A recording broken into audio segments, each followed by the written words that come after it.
At the end of my last part, I had stripped the body of the bus down to apply an epoxy primer.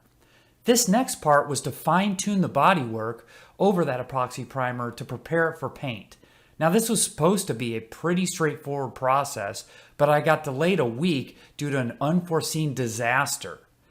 Well, no, it wasn't really that bad, but learn more about how I'm overcoming my struggles with bodywork on this Volkswagen Bus restoration.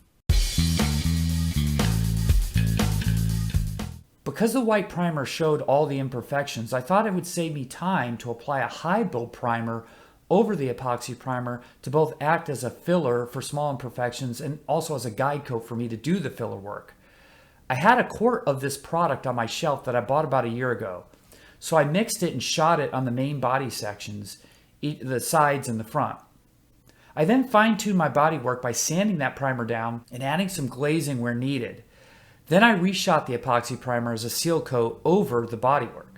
The result was looking really good, as you can see. There's a little red spots with some spot putty, but as you can see, everything is looking really smooth and straight. Now on paper, this process of applying a high build primer over epoxy primer was proper, and a lot of people have done this. But I started noticing a big problem. The coating wasn't curing or getting hard, even after a few days. And as you can see, I can just scratch off the primer with my fingernail. Well, at first I tried to determine what could I have done wrong. I thought maybe were there impurities in the primer that I shot over the high build primer, or impurities in the high build primer, insufficient surface prep. But then as I went through all my steps, I reached the conclusion that the epoxy primer and that Pore 15 high build primer just weren't bonding together. I don't know what the reason is. It was a massive disappointment because not only did I lose valuable time and money having to strip much of the body back down and redo it, but I'm also under the gun to get this car painted before fall comes and temperatures get too low to paint. So now I'm in real danger of not getting this car painted by the end of the year. If you learn anything from my mistake, it is this: never use products together that you aren't unfamiliar with until you test them on a smaller piece. I had to spend a few days chemically stripping and sanding the body back down, those surfaces back down, to get them basically all the primers back off and get them re-primed back with the epoxy primer, basically making it to where I'm at the same point as at the end of my last video now. But how do I confidently move forward from here? Well, I turned my attention to the doors. In order to not make the same mistake again, I worked on one of the doors. I used standard filler on top of the epoxy primer, then some sandable primer and spot putty, just some products that I could buy at the auto parts store around me. And then I finally epoxy primed over that as a seal coat. Every step of the way, I'm doing a scratch test to ensure that those coatings are properly curing and bonding. So I have a path to move forward, and I'm going to replicate that same process on the body now, but I've got a lot of catching up to do in order to get ready for painting. Well, I got it all resprayed a couple days ago with the epoxy primer. I've got 2 coats on it, and I've started body work on this section right here. Since I'm not going to use a high build primer, I'm just going to use filler and glazing, and then I'll re-prime over that just like I did on the doors because I know that's working. What I'm doing though to check it, because it's often hard to check it, is I've got this big straight edge. This is a 2-foot metal ruler, and I think I got this from my buddy in Ireland. Joe Rustbuckets. He said that these panels should be straight, and if you put a ruler up against them, that can kind of give you an idea of whether or not you need to do filler. So that's what I've been doing over on this side, is basically just laying this ruler across and making sure there are no major gaps. So that was really helpful. So thank you, Joe's Rust Buckets. You are a wealth of knowledge in your field, and yeah, that's going to help me a lot. That way I don't have to apply a bunch of secondary coatings to check my work. I can kind of get a good idea of whether I've filled the spots, and I don't need to apply all sorts of guide coating and everything. If I do need to apply a little bit of sandable filler after I get done with the glazing on this, I will go ahead and do that. Like I said, those Rattle Can acrylic sandable filler primers, I did those on the doors and then went over them with the epoxy primer, and the epoxy primer bonded very well and it's hardened, and I did the fingernail test, so I'm comfortable with that. I'm gonna just, spend the next few days. I think by the end of this week, I should be done with the rest of this side as far as the filler. I've got, I used a whole 30-ounce thing of glazing, had to reorder it. And it's sad because all this products like the glazing and the primer and all this stuff I had to strip it's just product wasted. So I'm sad about that, but ordered some new glazing, filler, and so I'm going to be applying that. Hopefully by this Sunday, I'm respraying the epoxy primer back on as a sealer, and I'm ready to go for paint on the body, just like I am on the doors. Well, in addition to that ruler trick that Joe Rust Buckets gave me, this is another one. This is, I think, I call this like a profiling gauge. I'm not sure it's for carpentry, but it basically has all these pins in it that lets you press it against something and get a profile for it so you can redraw it and maybe recreate it. So what I use this for is on curved sections where you can't use a straight edge.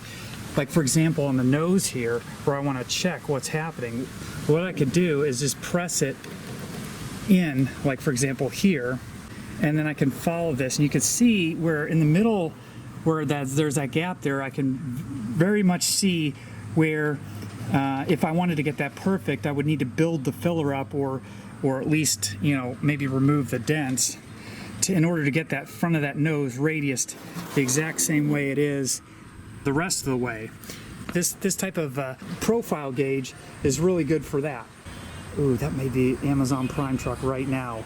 I reordered that another 30-ounce tub of that USC glazing, and so I need to go over all these sections again with glazing, including even sections that I didn't, like this, and basically the whole nose that had some stuff is a little bit lumpy after I resprayed it.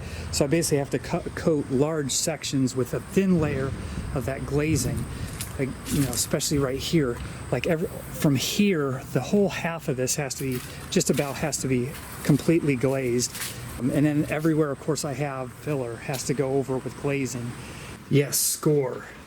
I got my new glazing. I'm gonna go ahead and move forward on that now. Okay, first coat of glazing. This is wide overcoats over the filler. I'm gonna go ahead and sand that at 120 and see where we're at. Well, there'll probably be another round. There's always little spots that I miss or don't get right. Okay, another day starts out of me busting my hump on this bus.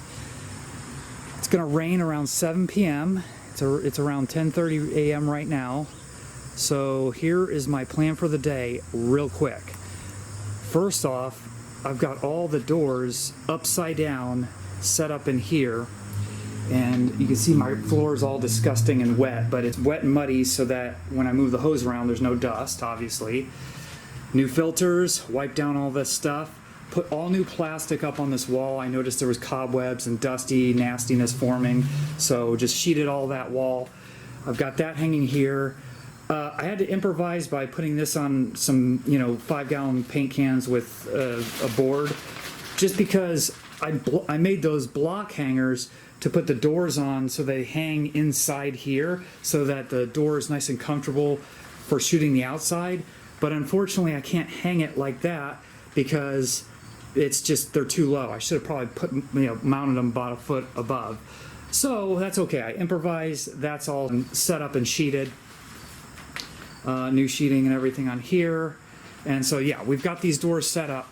And then what I'm gonna do is close the garage door. I'm gonna shoot the inside of the doors with the actual paint now. We're getting to the actual final step here. So we're gonna be painting the inside of these doors. Then we got the bus outside here.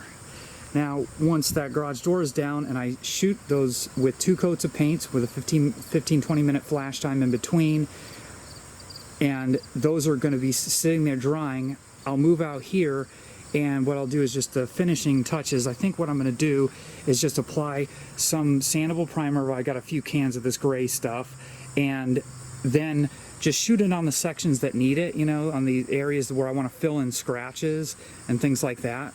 So mainly over the filled sections. And then if I find any little small issues, Evercoat Body Shop Glazing and Spot Putty. This is a one part. You don't have to mix it, so you don't have to worry about it setting up on you too soon. but I'm only going to use this on small pieces with putting on real thin with a metal knife, and just on small areas where there's still imperfections, divots, things like that I just need to touch up. I'm going to be using that. And then everything's going to get sanded down with a 220 block sponge, which I have a bunch of those. And of course, always doing prep work in between. So that's what's going to be happening on the body as those doors are drying in there. Back in my workshop here, I finally reset up my table and cleaned it up a little bit. And we're reset up to now be doing mostly painting instead of sanding and all the rest. So here's the paint. I'm going with Tamco Volkswagen R902 Gray White with the medium hardener.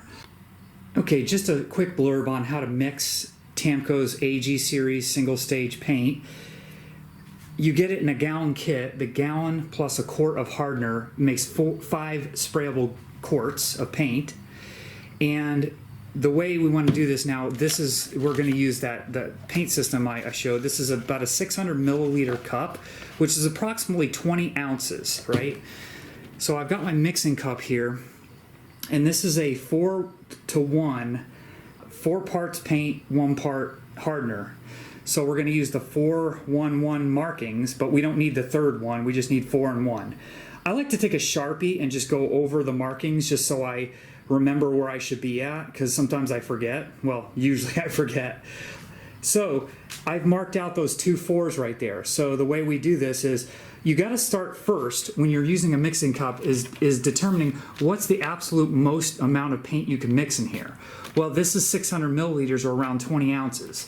So if I kind of scoot to this side, I can see that 20 ounces is right here. And so if I kind of put a piece of tape across this cup, that ends up being at this 4 line. So that means that I can, to do 4-1-1 mixing, you pour it to this 4, the first 4 in the 4-1-1 scale. The paint, you pour the paint into the first 4, and then you pour the hardener just up to the second 4. So that's 4 parts to 1 part, and that's how you get it. So I'm only going to be able to pour it up to this here. I got kind of oversized mixing cups, but once I pour it to here, I stir it up, and then I just pour it into my paint system. You know, obviously I showed you this. You screw on the top, and it's ready to put on the gun.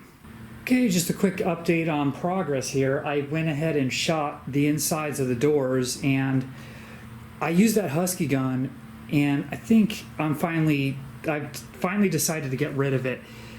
It just, every time I've shot it, it spurts out, and I thought it was the product or I didn't have it set right, but I tried over and over. It just spurts it out, and so yeah, there's paint on there, but it doesn't look great. It's not smooth. The good thing about this being the inside of the door is trying this on is I could just, wet sand just the areas.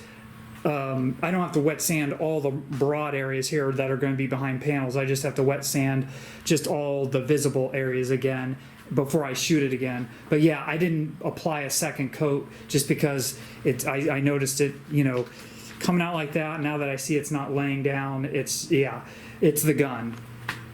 The Husky gun is boxed up, and I'm going to figure out what I want to do with it, whether I junk it or, I don't know, try to fix it later.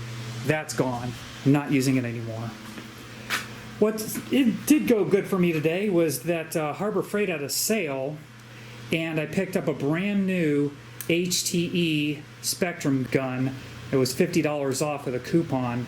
I put my Husky regulator and everything on there. That's a brand new, it's a 1.3 HTE.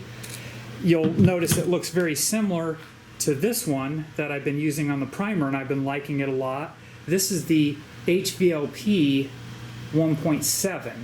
So now I have kind of the pair right here, the HVLP 1.7, the HTE 1.3, and according to Tamco, this will shoot out of a 1.3 or 1.4 tip. So I'm going to turn up, and I think these HTE guns use a little bit more air, so I think I set this at 35, I believe. So I'll be dialing this in and trying this out as to do the second coat after I wait for that to cure. This won't be today. And wait for that to cure, and then wet sand the areas back down, and then shoot those. And like I mentioned before, this is going on the body, so you see I've got a couple cans of that sprayable primer on the car. It only took, I think, 2 cans. I was able to shoot all those areas that had filler or issues that I wanted to deal with. And then what I'm going to do is just sand this down with a sponge. And I've got like 3 220 grit sponges here that'll all get sanded down. And like I said, then after that, I'll look for spots that need a little bit of glazing putty.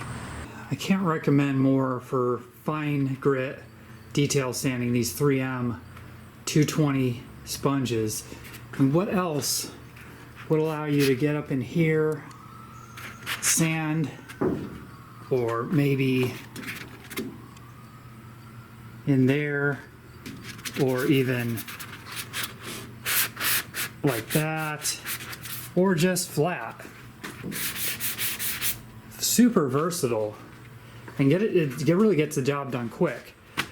So once the sandable primer is sanded with that 220 sponge, it should be nice and smooth like a baby's butt. And even like the areas that I found issues where I added that red spot putty, put it in there, let it dry for half an hour, just sand it with the same sponge, and you can see I went through and got, you know, all sorts of areas. Let me back up because it's hard to really see. Yeah, you can see there's the nose here. When you look at this mess here, you know, because you see color, all sorts of colors, right? And it often is hard to see whether there's imperfections. So basically I'm just constantly feeling it with my hand to feel if I feel something rough that didn't get hit by the smooth block, because it should feel so smooth. In fact, you can really tell with a microfiber towel where you've sanded, because if you missed a spot of that sanding primer, if you go over it with a microfiber towel, it feels like you're going over glass where you've sanded it real well.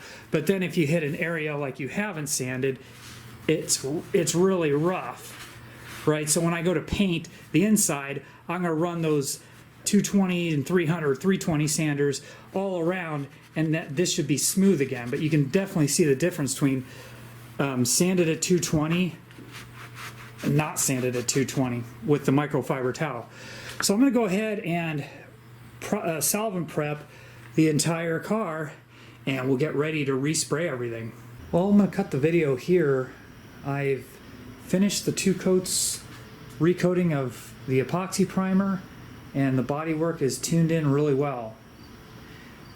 This isn't the last bit of it, but you can see this panel. Well, it's hard to do this on camera, but this panel's looking really straight. Everything's looking really dialed in. I mean, there's still a few minor issues, you know, like that I'll probably hit with some spot putty, these little things here. This panel is really good, except for a few bugs.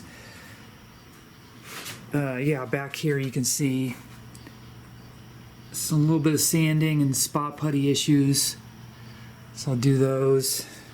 I've got to recut this crease right here, and then I'm going to do some seam sealer. So I've got to do these seams all around.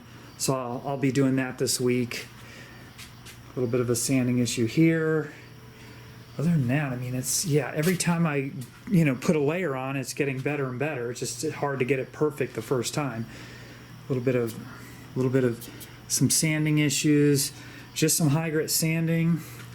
This might need a little more attention here. There's, you know, but yeah, spot putty and a little bit of that clear Duplicolor sandable primer and a resanding, and that'll come back out.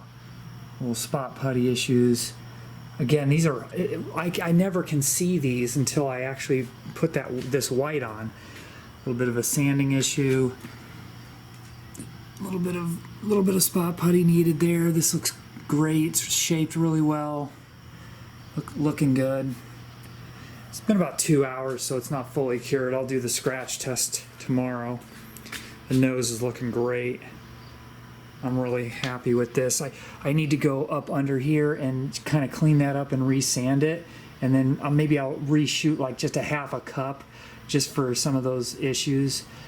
But the actual, this right here is looking really good. I don't want to touch it yet because it's only been a couple hours. The only thing I can see is maybe a little spot putty right in the middle there, but man, yeah, that's looking a lot better. So yeah, this is it. We've got the bodywork fine-tuned. During the week, I'm going to be painting the doors. Maybe I can get some paint on the interior. I'll see how much time I have. I'm kind of running myself ragged, just working every day. Not necessarily on the car, but even during the week, I'm working my day job and then working every single night.